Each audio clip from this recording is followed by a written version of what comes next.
बिस्मिल्लाहिर्रहमानिर्रहीम। अस्सलाम वालेकुम नाज़रीन, live with doctor Shahid Masood के साथ मैं हूं नाला अली। नाज़रीन, वज़ीर-ए-आज़म इमरान खान साहब ने पेट्रोलियम मसनूआत की कीमतों में इजाफे की समरी को मुस्तरद कर दिया है, जबकि सुप्रीम कोर्ट ने रावी अर्बन डेवलपमेंट मनसूबे को कलअदम करार देने का फैसला मुअत्तल कर दिया। दूसरी जानब स्टेट बैंक बिल पास होने पर यूसुफ रज़ा गिलानी साहब की जानिब से इस्तीफा पार्टी को भिजवा दिया गया है। इस समय दिन भर जो हम मौज़ूआत रहे हैं उन पर बात करेंगे। हमारे साथ स्टूडियो में मौजूद हैं डॉक्टर शाहिद मसूद। अस्सलाम वालेकुम डॉक्टर साहब। वालेकुम जी, आपको भी नमस्कार। डॉक्टर साहब, सुप्रीम कोर्ट ने रावी अर्बन डेवलपमेंट मंसूबे को कलअदम करार देने का जो फैसला था वो मुअत्तल कर दिया है। क्या कानूनी टीम मुस्तकबिल में इस तरह के प्रोजेक्ट्स को अदालतों में डिफेंड कर पाएगी? माजी में हमने देखा है कि बहुत सारे ऐसे मामलात हुए हैं जिस पे वज़ीर आज़म साहब नाखुश नजर आए। तैयारी नहीं थी गालिबन टीम की, लेकिन वहाँ पे जहाँ पे कीमतें अदा कर दी गई हैं वहाँ पे उन्होंने कहा कि काम शुरू करें ताकि प्रोजेक्ट आगे चले, और जहाँ एतराज़ात हैं उनको ख़त्म किया जाए, जहाँ कीमतें किसानों को लोगों को देनी है तो उनको अदायगी की जाए और प्रोजेक्ट ना रुके। लेकिन उसके बावजूद जो है वो इस्लामाबाद में एक कशीदगी सी सियासत में है, और उसकी वजह जो है वो ये, मतलब उसकी एक अलामत ये है, जैसे कल वफाकी काबीना का इजलास होना था तो वो काफ़ी अरसे के बाद ऐसा हुआ कि वफाकी काबीना का इजलास जो मंगल के रोज़ होता है वो नहीं हो रहा, और वज़ीर आज़म गालिबन कल बहावलपुर जा रहे हैं सेहत कार्ड का वो देने के लिए, और उसके बाद वो परसों जो है चाइना चले जाएंगे, जहाँ से फिर एक दफ़ा ये इतलात आ रही है कि हम फिर कर्ज लेने जा रहे हैं दोबारा। अब ये क्या मामलात हैं इसके ऊपर ज़रा डिटेल बात करेंगे, लेकिन अदालतों के हवाले से जो फैसला आया फ़ाइज़ ईसा साहब का, उसके ऊपर मुख्तलिफ वज़रा जो हैं उन्होंने उस पर गुफ्तगू की, और उससे ये अंदाज़ा हुआ कि हुकूमत को ये फ़ैसला जो है पसंद नहीं आया। हालांकि फ़ैसला जो है वो क्यों, उसमें क्या है ऐसी बात जिसके ऊपर कोई बहस हो सकती है। मेरे साथ शाखावर एडवोकेट साहब भी हैं और जैसे शाइक उस्मानी साहब भी हैं। उन दोनों शख्सियात से, मोहतरम शख्सियात से पूछता हूँ कि क्या है ऐसा इस फैसले में जो कि जिस पे बहस हो रही है या हो सकती है। शाखावर साहब अस्सलाम वालेकुम। जी वालेकुम अस्सलाम। शाखावर साहब, ये जो फैसला है ये इसको कैसे देख रहे हैं? मतलब एक मतलब 4-5 जजेस ने एक बात की है और फिर याहिया अफरीदी साहब ने उसमें इजाफी नोट डाल दिया है। ये क्या है, ये फैसला क्या है, ये बताइए आप।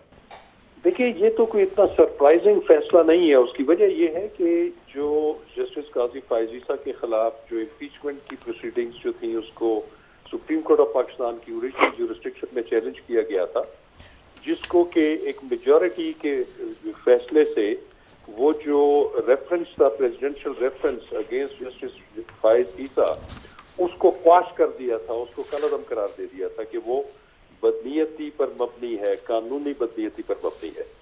लेकिन उसमें एक एक्सेप्शन दी गई थी कि जो FBI है वो जस्टिस काजी फ़ाइज़ ईसा साहब की एहलिया जो हैं उनको जो है उनकी वो तहकीक कर सकती हैं, उनके जो एलिजेड नॉन डिस्क्लोजर की या उनकी जो प्रॉपर्टीज हैं, और अगर FBI का जो एक सीनियर अफसर अगर ये तहकीक करने के बाद अगर फिर भी ये समझता है कि इसमें ऑनरेबल जज जो है उनका भी मिसकंडक्ट बनता है, तो वो फिर सुप्रीम जुडिशल काउंसिल को दोबारा भेज सकता है, और सुप्रीम जुडिशल काउंसिल उसको दोबारा एज सुवो मोटो जुरिस्डिक्शन उसको एंटरटेन करेगी। ठीक है। लेकिन उसके खिलाफ जब रिव्यू फाइल किया गया, नजरसानी की दरखास्त, तो उसमें भी आपको याद होगा कि चंद माह पहले उस पर भी एक शॉर्ट ऑर्डर पास हुआ, जिसमें जो बाद की जो डायरेक्शंस थी कि उनके खिलाफ तहकीक हो सकेगी, उसको भी रिव्यू कर लिया गया, और उसको सिरे से उस जो प्रेसिडेंशियल रेफरेंस था इम्पीचमेंट का, उसको उन्होंने जो है वो मुस्तरद कर दिया। तो आज उसकी जो डिटेल रीजंस आई हैं और उसके ऊपर जो है ये बहुत ज्यादा इसके ऊपर बहस हो रही है, बल्कि सोशल मीडिया में तो इस पर काफी ज्यादा हाइप क्रिएट हुई है, जिसमें अनफॉर्चुनेटली अदलिया के ऊपर, आला अदलिया के ऊपर, आलिया जो जिन जज साहिबान ने फैसला दिया है उनको भी बड़ा शदीद तनकीद का निशाना बनाया जा रहा है। लेकिन मैं समझता हूँ कि ये पहले जब रिव्यू का शॉर्ट ऑर्डर आ चुका था, तो अब तो डिटेल रीजंस आई हैं, तो फैसला तो तकरीबन ये वही है। सिर्फ इसमें फर्क ये है कि जो फैसले में, जो ओरिजिनल फैसले में एक एक्सेप्शन दी गई थी, एक डोर ओपन रखा गया था FBI के लिए, वो बंद कर दिया गया। तो वो तो शॉर्ट ऑर्डर में भी 4-5 महीने पहले ऐसा ही हुआ था। तो मैं समझता हूँ कि ये फैसला अगर आप गौर से पढ़े तो उसमें सुप्रीम कोर्ट ने ये कभी भी नहीं कहा कि कोई भी जो मुअज़्ज़ज़ जज है आला अदलिया का वो अकाउंटेबिलिटी से जो है वो नहीं, वो आरी नहीं है, उससे बाला नहीं है। लेकिन जो जो बुनियादी हकूक हैं, जो इक्वल ट्रीटमेंट ऑफ लॉ जो कि गारंटी करता है सबको यकसा मसावी मौके फराम करने का, अपने डिफेंस का और अपने आप को जो है वो कानून के मुताबिक ट्रीट करने का, वो तो जजेस को भी हासिल है। तो इसलिए इससे नहीं, मेरा सवाल ये है कि फैसला जो है उसमें जहां पे जो बाकी जज साहिबान हैं उनके साथ जो नोट है वो इजाफी नोट है, उसकी कोई हैसियत है या उसकी हैसियत नहीं है? जी देखिए, उसमें एक जस्टिस यही आफरीदी साहब जो है, उन्होंने जो पहला ओरिजिनल फैसला था उसमें भी उन्होंने डाइसेंट किया था, उन्होंने इख्तलाफ किया था। ठीक है। उन्होंने इख्तलाफ ये किया था कि ये जो जस्टिस फाइज ईसा साहब की जो पिटीशन है या बार कौंसल्स की, ये मेंटेनेबल नहीं है और ये जो क्वेश्चंस इसमें उठाए गए हैं ये सुप्रीम जुडिशियल काउंसिल भी इनको कवर कर सकती है, इनका अहाता कर सकती है। ठीक है। तो आज के जो जजमेंट है उसमें भी उनका इजाफी नोट इसी हद तक है।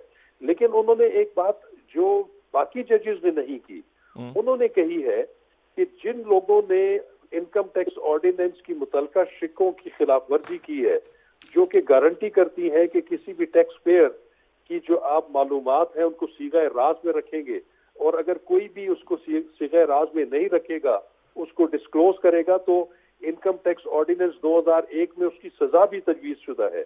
तो उसमें इजाफी नोट में ये लिखा गया है कि वजीर कानून और उस वक्त के जो मुशीर एहतसाब थे उनके बारे में उन्होंने ये होल्ड किया है कि वो एक्सपोज हो चुके हैं कानूनी कार्रवाई के, जो किसी भी और उसके साथ साथ FBI के अफसरान भी जिन्होंने किसी टैक्स पेयर के जो एक उनको डिस्क्लोज नहीं करना चाहिए था, उस इंफॉर्मेशन को डिस्क्लोज करके उन्होंने जुर्म का इर्तिकाब किया, तो लिहाजा उनके खिलाफ कार्रवाई की जाए। इसमें वजीर आजम साहब के बारे में तो कोई बात नहीं है ना? वजीर आजम के बारे में एक टच दिया गया है, डायरेक्ट उनके बारे में नहीं किया गया, लेकिन उनके बारे में ये कहा गया है कि वो भी इन दो अफराद के खिलाफ भी और बाकी लोगों के खिलाफ कार्रवाई करने में नाकाम है, जिसकी भी कानूनी मुजम्मरात हो सकते हैं। ये उस इजाफी नोट में लिखा हुआ है। तो इसका क्या मतलब है? यानी क्या, यानी ये तो एक जज साहब का कहना है, लेकिन आप कह रहे हैं कि ये पूरे फैसले में ये शामिल है? जी देखिए, जो इजाफी नोट होता है वो जजमेंट का हिस्सा होता है। अब इसमें जो एक एकेडमिक डिस्कशन ये हो सकती है कि जब बाकी जज साहिबान ने अपने फैसले में इस बारे में कोई बात नहीं की कि किसी के खिलाफ कार्रवाई करनी है या नहीं करनी है, लेकिन एक मुअज़्ज़ज़ जज साहब ने अपने इजाफी नोट में जब ये हुक्म दिया है, तो फिर मेरे हिसाब से ये कोई महज जो है वो माइनॉरिटी व्यू नहीं है, क्योंकि माइनॉरिटी व्यू ये तब होता कि बाकी जज साहिबान ये कह चुके होते कि इसके नतीजे में किसी के खिलाफ कार्रवाई करना जो है वो जायज नहीं होगा, और एक जज साहब तो आप कह रहे हैं नहीं, तो कौन कार्रवाई कौन करे? वजीर कानून के खिलाफ? और आप कह रहे हैं वजीर आजम की तरफ भी उन्होंने इशारा किया है फैसले में।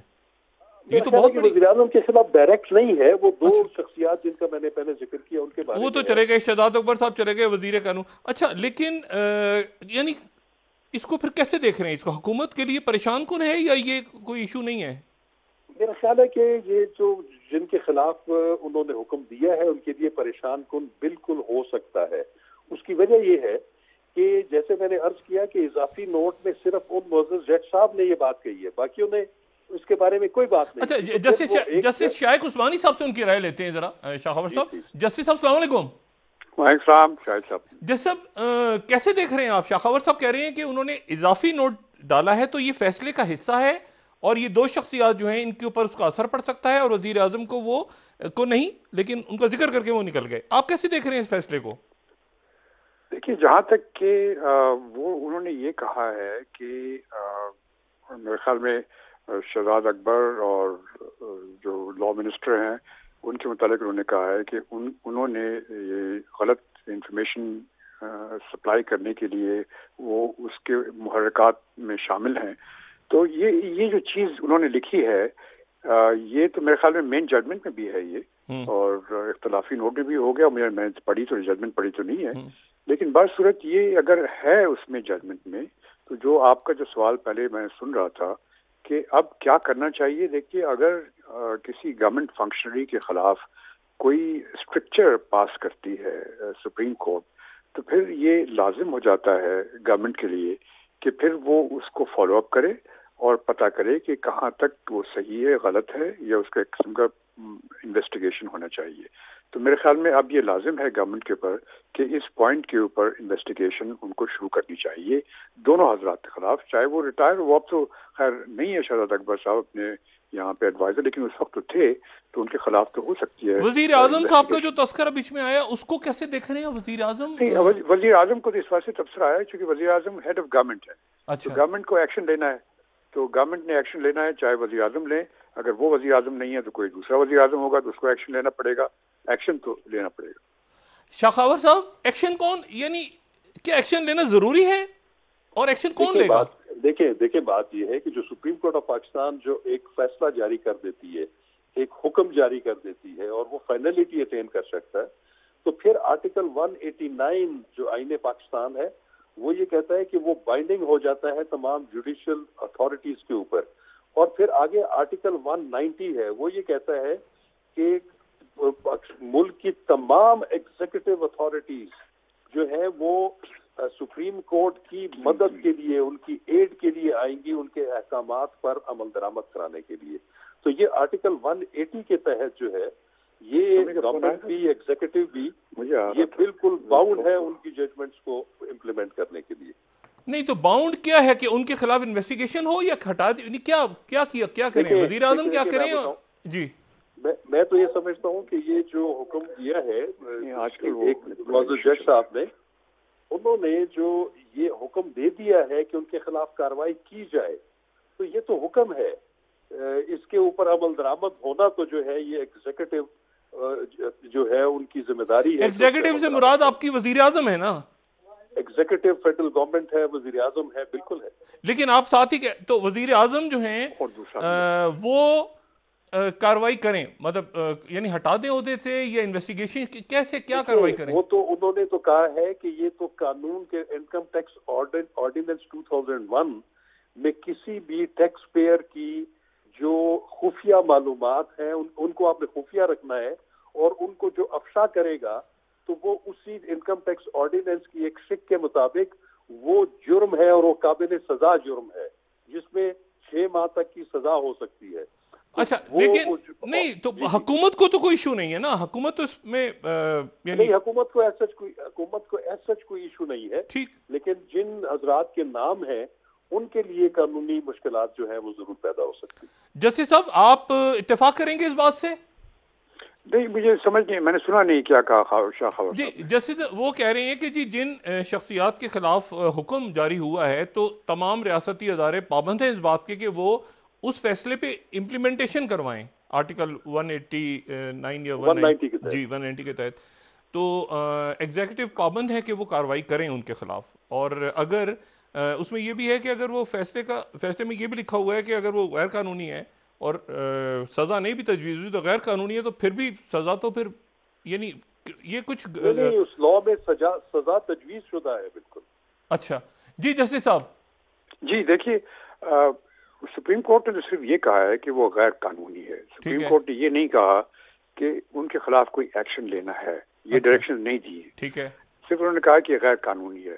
ठीक है। लेकिन अगर सुप्रीम कोर्ट की तरफ से कोई ऐसी बात कही जाती है एक मिनिस्टर के खिलाफ या 2 मिनिस्टर्स के खिलाफ, एक एडवाइजर और मिनिस्टर के खिलाफ, तो ये लाजिम हो जाता है गवर्नमेंट के लिए, उनकी अपनी क्रेडिबिलिटी के लिए, कि वो एक्शन लें। अगर नहीं लेंगे तो फिर कोई ना कोई पिटिशन फाइल कर देगा बाद में और कहेगा कि सुप्रीम कोर्ट ने ये फैसला किया था और आपने कोई एक्शन नहीं लिया, प्लीज एक्शन लें। तो उस चीज को अवॉइड करने के लिए उनको चाहिए कि कोई ना कोई एक्शन तो लेना पड़ेगा। एक्शन लेके वो उनको खत्म कर दें, केस को खत्म कर दें, वो अलग बात है, लेकिन एक्शन तो उनको लेना पड़ेगा।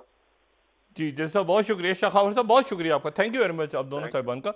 ये एक मसला है जो मेरा ख्याल है कि इस वक्त यहाँ पे इक़्तिदार की बने फ़रूक नसीम साहब हमारे इंतहाई काबिल एहतराम, ज़ाती ताल्लुकात भी उनसे बड़े बड़े नफीस जो हैं वो एक शख्स हैं और एक माहिर कानून और बड़ा उनका नाम।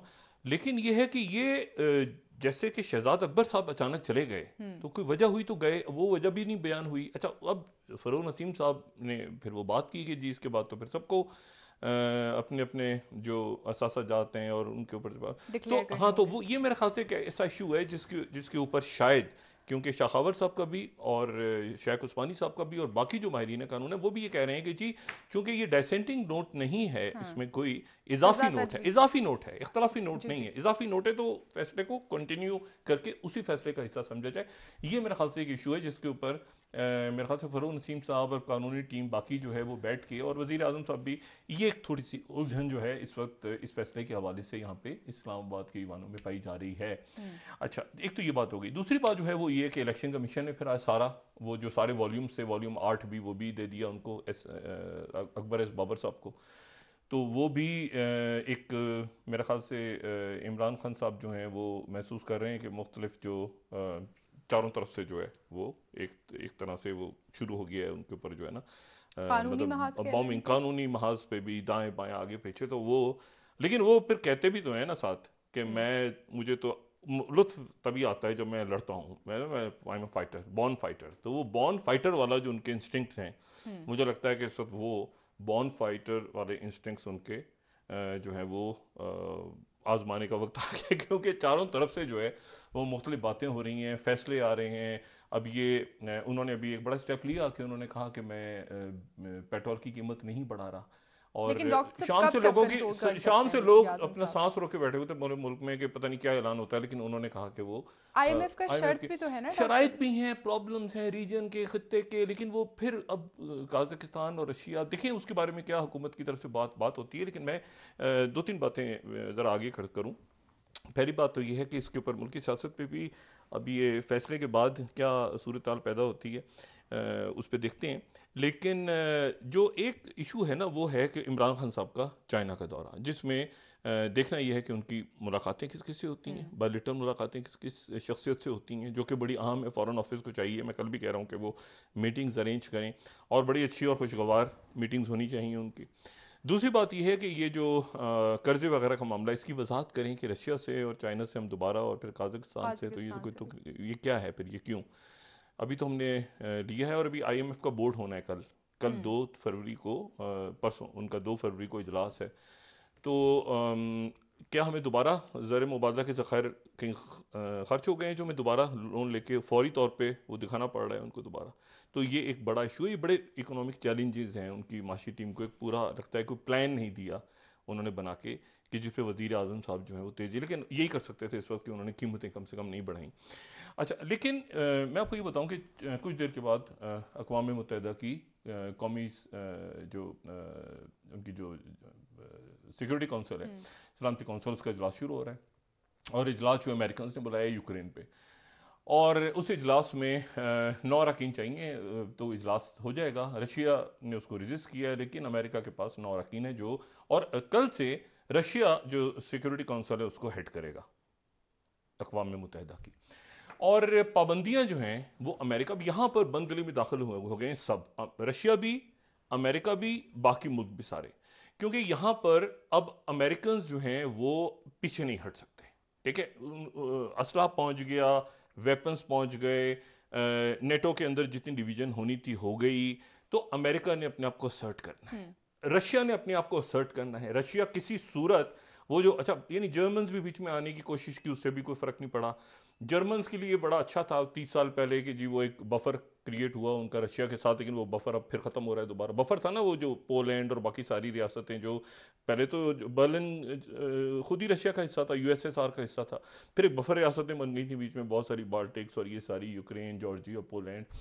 लेकिन यह है कि अब वो फिर दोबारा वो सारा का सारा कैंप उधर जा रहा है। तो नई लीडरशिप जर्मनी की किस तरह डिसाइड करती है, जर्मन्स, फ्रांस, टर्की, बाकी, ये डायरेक्ट पुतिन और प्रेसिडेंट बाइडन के दरमियान उनकी इंतजामिया और ये मॉस्को के दरमियान मामला चल रहा है।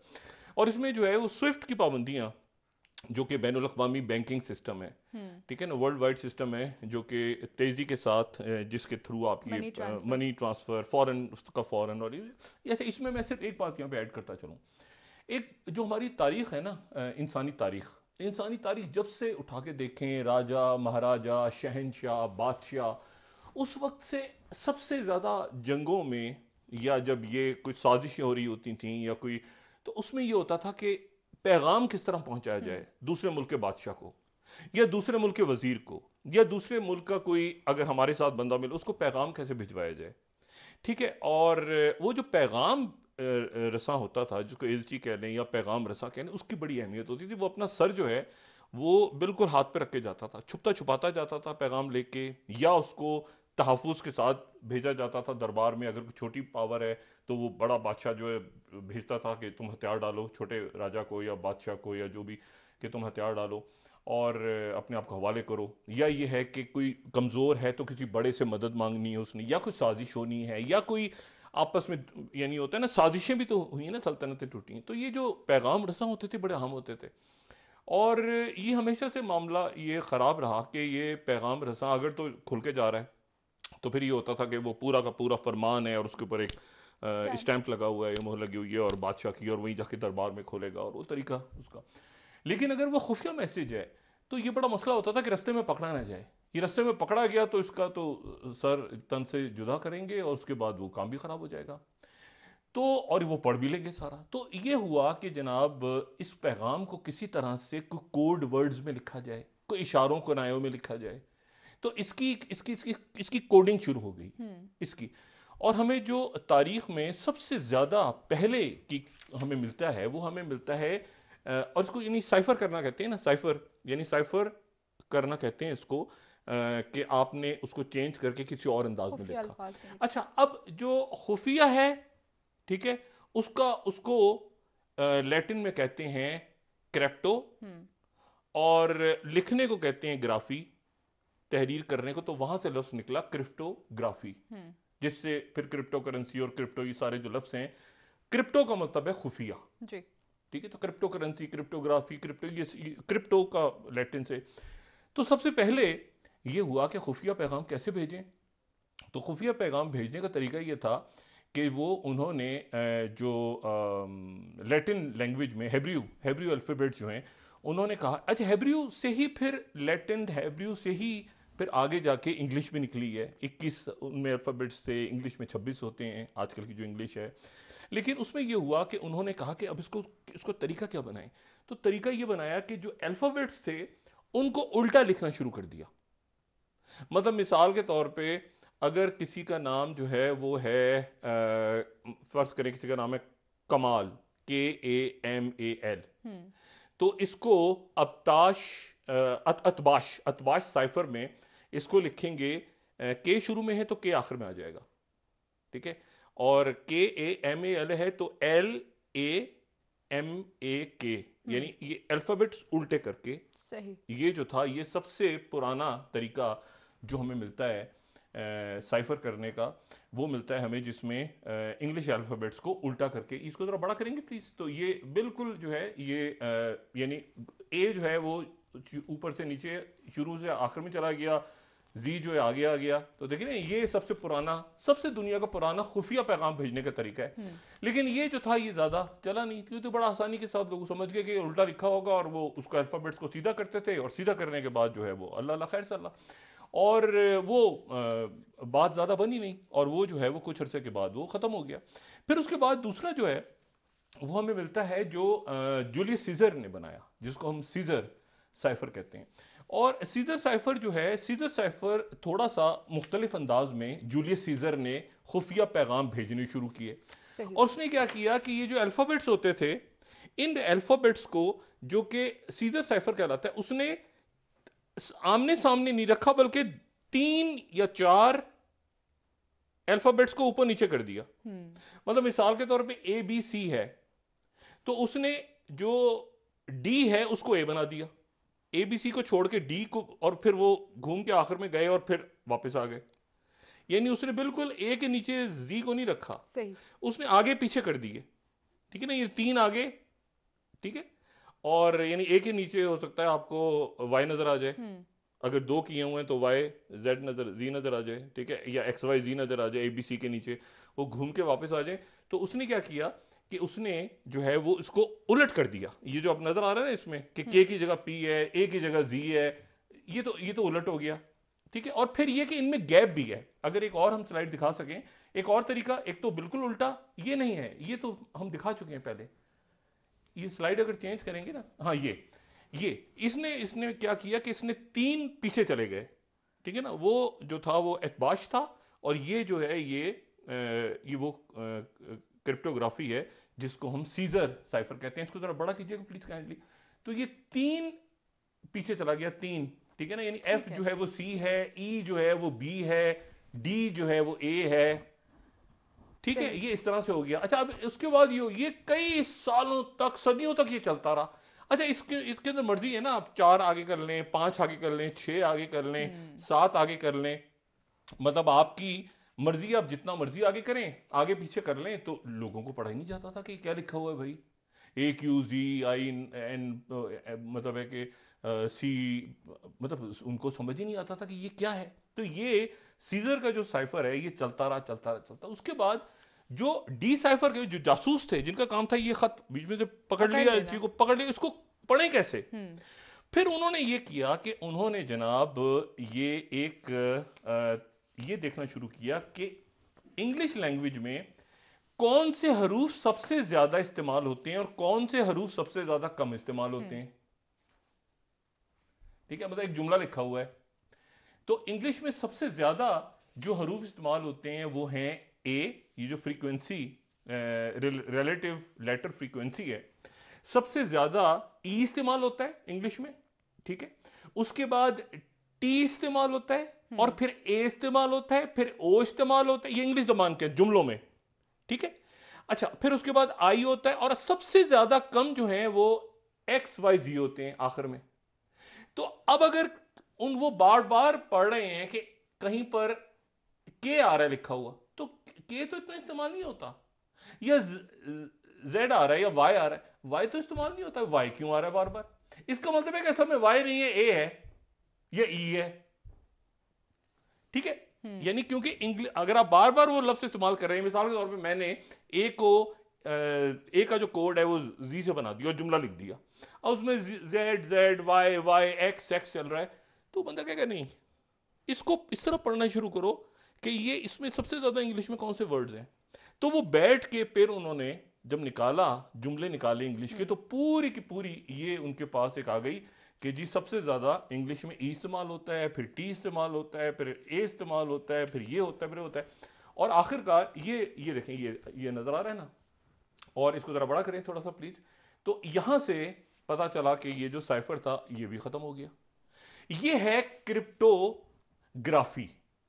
ये क्रिप्टोग्राफी है जिसमें मैसेज लिखे जाते हैं, जिसमें पैगामात लिखे जाते हैं। आज की दुनिया में अगर आप अपना व्हाट्सएप खोलें, जितने लोग भी, तो आपको व्हाट्सएप खोलते ही सबसे पहली जो चीज नजर आएगी वो नजर आएगी कि इसमें एंड टू एंड एनक्रिप्शन है।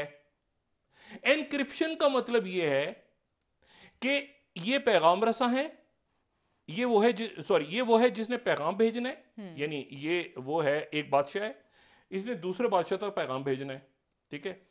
तो ये जो है, जब इसने उसका कोड चेंज कर दिया, उसके अल्फाज चेंज कर दिए, चाहे वो एतबाश साइफर से किए या उसने सीजर साइफर से किए, जो भी तरीके से किए, तो ये एनक्रिप्ट हो गया। उसको हम एनक्रिप्टेड कहेंगे, ठीक है। एनक्रिप्ट हो गया, ई से एनक्रिप्ट हो गया, और जो वहां पहुंचा तो उसको पता है कि इसको उल्टा करके पढ़ना है, इसको ऐसे पढ़ना है। वो जो दूसरा आदमी है उसको पता है, उसने उसको सही तरह से पढ़ लिया। तो ये जो है इसको एनक्रिप्शन कहते हैं, और फिर उसके बाद वो डिक्रिप्शन, ठीक है। पहले सादा प्लेन टेक्स्ट है, फिर एनक्रिप्ट हुआ, एनक्रिप्ट के बाद फिर वो डिक्रिप्ट हो गया, ठीक है। तो ये जो है ये तो हो गया बड़ा सीधा सा तरीका। अच्छा, दरमियान में जिस प्रोसेस के थ्रू यानी अब क्या हुआ है आज की दुनिया में, आज की दुनिया में ये हुआ है कि दरमियान में एक की आ गई है, चाबी जो है वो चाबी आप समझ लें कि बिल्कुल चाबी जो है वो उसी तरह से है जैसे कि तालों की चाबियां होती हैं, और एक ताले से एक ही चाबी खुलती है, ठीक है ना। और ताला जो होता है वो पब्लिक में होता है, हर एक को नजर आ रहा होता है एक ही ताला है, कितना खूबसूरत ताला है, चाबियों को पता नहीं चलता, बहुत सारी चाबियां होती हैं, बेशुमार चाबियां लोग लेके घूम रहे होते हैं, उसमें से उसका कट कैसा है क्या है, तो एक चाबी लगाते हैं, दूसरी लगाते हैं, तीसरा, ताला एक ही होता है। तो ये हुआ कि जो दरमियान में जो सिस्टम, जो भी सिस्टम जी।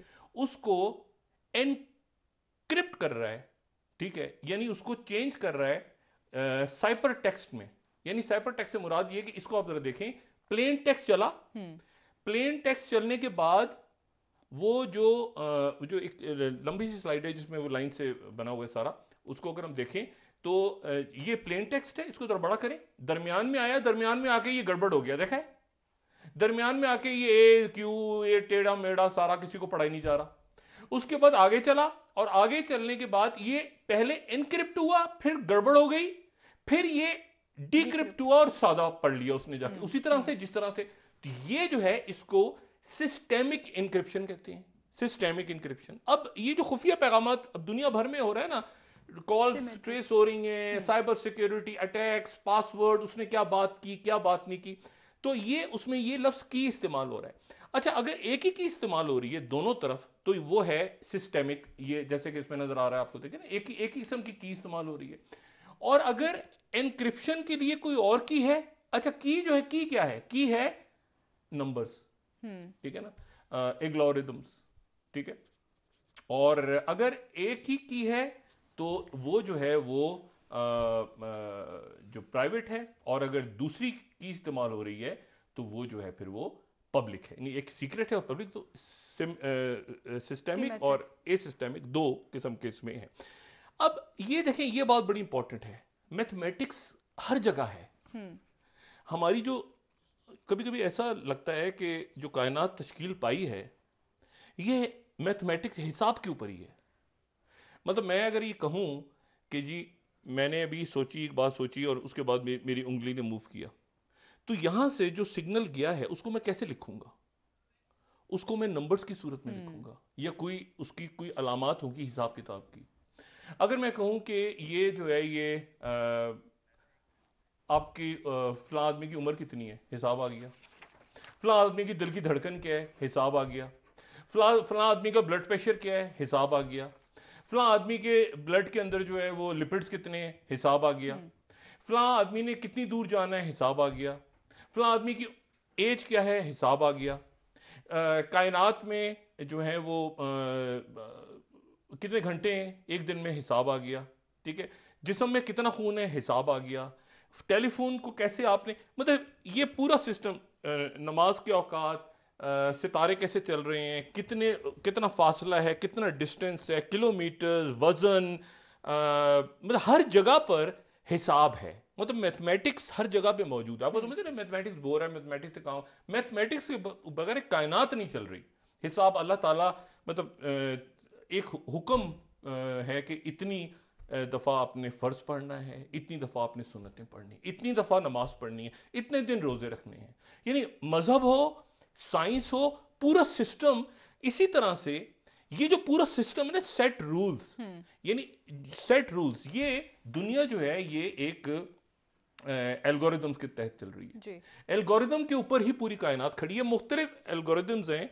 अब उन एल्गोरिथम्स को छोटा करते चले जाएं आप, एक टेलीफोन और एक गुफ्तगू तक चले जाएं, या उसको लेके आप पूरी कायनात, हर चीज अपने मकाम पर, अपने अपने हिसाब से, अपने अपने ऑर्बिट में, अपने अपने इख्तियारात के साथ, जिसने जितनी सांसें लेनी है, जिसने जहां जहां, मतलब हर चीज लिखी हुई है। ठीक है, ठीक है। वो ये जरूरी नहीं कि वो कलम से लिखी हुई है, वो किसी ना किसी इनक्रिप्टेड वे में कहीं ना कहीं कोई वो तहरीर है।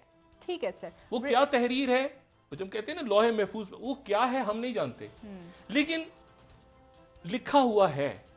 ठीक है, वो लिखा हुआ से मुराद ये नहीं कि पेन से लिखा हुआ है, वो क्या है। लेकिन मेरा मकसद सिर्फ इतने कहने का ये है कि ये जब हम पढ़ते हैं ना, ये जो हम चीज समझने की कोशिश कर रहे हैं, तो ये तो इस्तेमाल अभी होने लगी है ना, क्योंकि स्विफ्ट की पाबंदियां लगती हैं, तो क्रिप्टो करेंसी स्टार्ट होती है, तो साइबर में गेम शुरू होता है सारा। तो MIR वो अपना एक MIR1 एक अपना सिस्टम शायद रशिया लॉन्च कर दे दरमियान में, जिसमें वो इंटरनेट क्लोज कर दे बाकी दुनिया के साथ, क्योंकि जो स्विफ्ट के सेंटर्स हैं वो नीदरलैंड में और यूके में और वो जो अमेरिका में है। तो अभी भी रशियन बैंक्स उन्हीं के थ्रू जा रहे हैं। तो हो सकता है ये पाबंदियां लगें तो सारा का सारा विड्रॉ करके अपने सिस्टम्स को, तो ये असल उसमें चीज क्या होगी कि ये एनक्रिप्टेड है सारा, मतलब ये पता ना चले किसी को कि ये जो, तो एंड टू एंड एनक्रिप्शन। और ये पूरा जो सिस्टम है जिसमें ये जबान लिखी जाती है, जैसे कहते हैं कैलीग्राफी, उस तरह से ये है क्रिप्टोग्राफी। तो क्रिप्टोग्राफी में फिर कोड वर्ड्स और उन कोड्स को, और हैकर्स का काम क्या है, हैकर्स का डी वो पासवर्ड चुरा लिया या मेलवेयर डाल दिया या उसको और तरीके हैं। लेकिन उसमें एक इंपॉर्टेंट तरीका ये है कि उसमें पूरा का पूरा मैसेज ही अगर आप बदल दें और सामने वाला जो है उसको एक मैसेज ही दूसरा मिले, आपको लैंग्वेज भी पता चल जाए किसकी ये लैंग्वेज है, ये मैसेज को इस तरह से मैंने डिसाइफर करना है, तो फिर आप उसके अंदर पूरा का पूरा ऐसा मेलवेयर डाल सकते हैं कि इधर से मैं समझूं कि अच्छा यार ये तो उसी का पैगाम है, लेकिन वो पैगाम बिल्कुल किसी और अंदाज में मुझे ऑपोजिट हो। सही, ठीक है सर, ब्रेक ले लेते हैं डॉक्टर साहब, वापस आके बात करेंगे आपसे मजीद। नाज़रीन एक ब्रेक, हमारे साथ रहिए।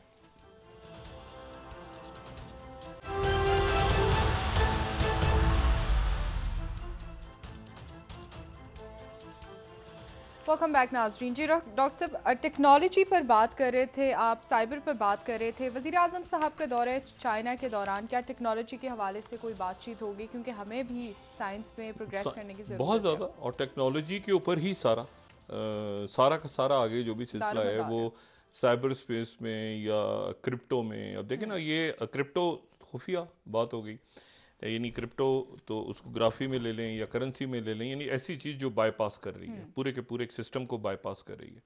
अच्छा, और इसमें तीन चीजें बड़ी इंपॉर्टेंट होती हैं इसमें, और उनको CIA कहा जाता है, CIA का लफ्ज़ इस्तेमाल होता है। पहली बात तो ये है कि उसमें कॉन्फिडेंशियल लोग कितना है, ठीक है ना, मतलब मिसाल के तौर पर एक पैगाम भेजा और उसको कोई दूसरा किसी दूसरे को पता ना चले। अच्छा, इंटेग्रिटी बहुत इंपॉर्टेंट है आई से, ठीक है। इंटेग्रिटी ये है कि जैसा मैंने भेजा वैसा ही पहुंचा, जितने पैसे भेजे उतने ही मिले। कॉन्फिडेंशियलिटी ये है कि किसी को पता नहीं चला। इंटेग्रिटी ये है कि वैसे के वैसे ही आगे तक पहुंचा। और अवेलेबिलिटी ये है कि जैसे मैंने भेजा उसी तरह से फौरन ही तुमको मिल गया, ठीक है। अच्छा, अब इसमें इसके रिस्क भी हैं बहुत सारे, जैसे इसमें नजर आ रहे हैं कि कॉन्फिडेंशियलिटी में रिस्क ये होता है कि प्राइवेसी लूज हो जाए, अनऑथोराइज कोई आदमी, ये उनका काम है जो कि हैकर्स हैं बीच में। और तरीका क्या है, एनक्रिप्शन, क्रिप्टोग्राफी, एनक्रिप्शन, ठीक है ना, बैकअप, ठीक है, ये क्रिप्टोग्राफी, एक्सेस कंट्रोल, तो ये इसकी जो बेसिक है। लेकिन CIA इसमें इंपॉर्टेंट, अवेलेबिलिटी, इंटेग्रिटी और ये। अच्छा, तो ये CIA का लफ्ज़, CIA ट्राइड जो है काफ़ी ज़्यादा इस्तेमाल होता है, उसको AIC भी बहुत से लोग कहते हैं, लेकिन CIA ज़्यादा ही इस्तेमाल होता है, ठीक है। और ये अब क्रिप्टोग्राफी, क्रिप्टो करेंसी, ये सारे मैसेजेस, क्या पैगाम वहाँ यूक्रेन में जो लोग मौजूद हैं, रशियंस को क्या कितना पता है, डेटा कितना किसके पास है, ये जो एनक्रिप्टेड चीज़ें हैं ना सारी, एनक्रिप्शन वाली, और जो मैसेजेस, ये दुनिया में महफूज नहीं है। मतलब ये होता है ना, लिफाफा लेके कोई जा रहा है, कोई खत लेके जा रहा है, उसको पकड़ लिया, फिर उसके बाद ये हो गया कि जी कॉपर वायर्स आ गई हैं, टेलीफोन आ गया है उसमें, फिर उसके बाद माता हरी, ये उसको जो फर्स्ट वर्ल्ड वॉर में जो पकड़ लिया था और उसको गोली मारी थी, जो जासूस हैं बाकी सारे, उनके पास यही होता है कि वो मैसेज होता है, वो इनक्रिप्टेड मैसेज किस शक्ल में है। फिर एक एनिग्मा के नाम से एक मशीन बनाई थी जर्मन्स ने, जो कि खामोशी से, जो चंद बेहतरीन मशीनों में से एक थी फर्स्ट वर्ल्ड वॉर में, और उसके ऊपर पोलैंड में बैठ के काम होता रहा। और पोलैंड ने जाके, जब फ्रांस और बर्तानिया का मामला बहुत खराब हो गया, तो पोलैंड के अंदर बैठे हुए लोगों ने बताया कि हम तो उसको बहुत अरसे से मॉनिटर कर रहे हैं बैठ के, वो मैसेज उन्होंने एज अ गिफ्ट उन्होंने हैंड ओवर किए। और जंग में जो बड़ी शिकस्त थी जर्मनी की, उसकी कि उसका एनिग्मा जो है वो उसको पढ़ रहे थे बैठ के। तो और इसी तरह से हम सबको पता है कि उसके पास फिर जर्मन भी बहुत ज्यादा, और ये हजारों की तादाद में उस वक्त वो टेलेक्स को, कोड्स को, ये मॉरिस कोड कैसे पढ़ना है, कैसे मैसेजेस कैसे पढ़ने हैं, मैसेज आगे। अब आज की दुनिया में भी यही हो रहा है, ठीक है, कि वो किसी और कोई और नाम रख दिया, कोई और उसको, और फिर उसको जो लोग पीछे बैठे हैं उनका काम है कि ये समझें कि अगर रशिया एक मैसेज दे रहा है तो क्या दे रहा है, अमेरिका दे रहा है तो क्या मैसेज क्या है, किस तरह से फौजें साइबर में, और अगर दुनिया में वो महफूज नहीं है सारा, तो डेटा लेके क्लाउड में चले जाएं। क्लाउड इधर ही कहीं है, वो बादलों में नहीं है, इधर ही के मौजूद है, यानी मेन सर्वर से वो हटा के क्लाउड में रख दें, और अगर बहुत ही ज्यादा क्लाउड यहाँ पर भी, उसमें आगे बात कर लेंगे, तो फिर कहीं जाके साइबर में ऊपर ले जाएं, साइबर स्पेस में चले जाएं, स्पेस में चले जाएं। तो बात ये कि उस डेटा को महफूज रखना। उस डेटा में क्या है, उसमें नाम है, उसमें चीजें हैं, उसमें लोकेशंस हैं, उसमें प्लानिंग्स हैं, उसमें बेशुमार स्टफ है। डेटा इज द ऑयल, ना आज की दुनिया जिसके पास डेटा है उसके पास चीजें सारी। अच्छा, कुछ देर अब जो प्राइम मिनिस्टर वहां जा रहे हैं, एक ये खबर भी आ रही है कि जेलेंस्की भी शायद वहां पहुंचे, और जेलेंस्की और पुतिन की क्या मुलाकात हो पाती है ये अभी तक नहीं पता। अभी तक बहुत सारी चीजें हमारे सामने नहीं है 4 फरवरी से पहले। लेकिन आज यूनाइटेड नेशंस की सिक्योरिटी काउंसिल का इजलास बड़ा अहम है, और इजलास के अंदर देखिए करारदाद कोई मंजूर होगी, वो यही कहेंगे कि, लेकिन प्रेसिडेंट पुतिन ने ये कहा है कि जी मैं कुछ दिनों के बाद जो तहरीरी जवाब आया है उसका तहरीरी जवाब मैं दूंगा। तहरीरी जवाब इन्होंने दे दिया अमेरिका की तरफ से, सेक्रेटरी ब्लिंकन और जो प्रेसिडेंट बाइडेन उनकी तरफ से और नेटो की तरफ से तहरीरी जवाब आ गया। तो ऑप्शंस कम हो रहे हैं अब इनकी तरफ से। और आज कुछ देर के बाद अमीर कतर की मुलाकात शुरू होगी प्रेसिडेंट बाइडेन से। अमीर कतर की मुलाकात शुरू होगी, और अमीर कतर की इस मुलाकात में कतर ने बड़ा अहम रोल प्ले किया है 2-3 मामलात में। एक तो जब हमास और इसराइल का मामला चल रहा था तो उस वक्त कतर का रोल बड़ा इंपॉर्टेंट, फिर अफगानिस्तान के अंदर कतर ने एक इंपॉर्टेंट रोल प्ले किया है। लेकिन उसके साथ ही आप ये देखें कि अब कतर जो है वो क्या यूरोप को गैस सप्लाई कर, कतर दूसरा दुनिया में बड़ा एलएनजी का एक्सपोर्टर है अमेरिका के बाद। अच्छा, लेकिन क्या कतर, अच्छा रशिया ने इस पे कहा कि कतर नहीं कर सकता, ठीक है, रशिया की तरफ से आया कि कतर नहीं कर सकता, और नेटो या यूरोप या बाकी मुल्क अगला कोई भी कदम उठाने से पहले सोच लें। मेरे प्रेसिडेंट पुतिन भी खास जगह के, मैंने आपसे कहा ना कि इस जेलेंस्की भी अब चाह रहे हैं कि शायद जंग ना हो, टर्की भी चाह रहे हैं जंग ना हो दरमियान में, क्योंकि कई मुल्कों का ख्याल यह था कि वो बीच में, खासतौर पर यूरोप के मुल्क जो मुल्क हैं उनका ख्याल यह था कि हम मीडिएट कर सकते हैं बीच में। मीडिएशन खत्म हो गई है, ये बिल्कुल मॉस्को विज़ावी वॉशिंगटन आ गया मामला। अब दरमियान में कोई कोशिश करेगी जी मैं बिठाता हूं, सुलह करवाता हूं, बिल्कुल नहीं। ये पुतिन विज़ावी बाइडेन। और वो पुरानी बात जो प्रेसिडेंट बाइडेन ने की थी कि मैं एक दफा मिला प्रेसिडेंट पुतिन से, तो मैंने आंखों में देखा तो मुझे कोई बड़ी बेरहमी नजर आई, और ये सारा। वो तो प्रेसिडेंट बाइडेन को अच्छे ख्यालात रखते नहीं है, और पुतिन भी नहीं रखते। पुतिन को भी पता है कि ये सारा का सारा जब सोवियत यूनियन टूटा और उसके बाद जब यूक्रेन हुआ और सारे मामला, तो फॉरेन रिलेशंस कमेटी को एक शख्स सेट करता रहा, उसका नाम प्रेसिडेंट बाइडेन है। तो ये सारा जो सोवियत यूनियन जहाद, अफगान जिहाद, तो वो उधर बाइडेन है। और बाइडेन कौन है? फॉर्मर केजीबी, ठीक है, वो केजीबी, वो उधर फॉर। तो इस वक्त आप समझें कि इसमें से यानी किसी ना किसी सूरत में उन्होंने आयरलैंड के पास जो मशकें हो रही थी वहां से बुला ली अपने नेवल शिप्स को। लेकिन ये कि मामला किस रुख पे आगे जाता है, ये तनाव तो अपनी जगह रहेगा, ठीक है ना। अगर अब इसमें बाइडेन जो है उनका मुतालबा यह है कि क्रीमिया से भी हटाया जाए जी, क्रीमिया को भी हम नहीं मानते वरना सैंक्शंस लगेंगी। और वो ये कह रहे हैं कि ये तो किसी सूरत हम अपने वेस्टर्न या ईस्टर्न फ्लैंक में हम आने ही नहीं देंगे नेटो को, हमें तहरीरी तौर पे जमानत दें। दोनबास के अंदर वही गुरिल्ला फोर्सेस और सारे इश्यूज अपनी जगह खड़े। तो इस दुआ के साथ कि अल्लाह ताला इस मसले को हल करे। नाजरी पे गए वक्त खत्म हुआ, इंशाल्लाह कल दोबारा आपसे मुलाकात होगी। मुझे नायला अली को इजाजत दीजिए, अल्लाह हाफिज। जी डॉक्टर साहब, अपने दोस्तों रिश्तेदारों गिरदोनवा के लोगों का सब ख्याल रखिएगा। अल्लाह हाफिज।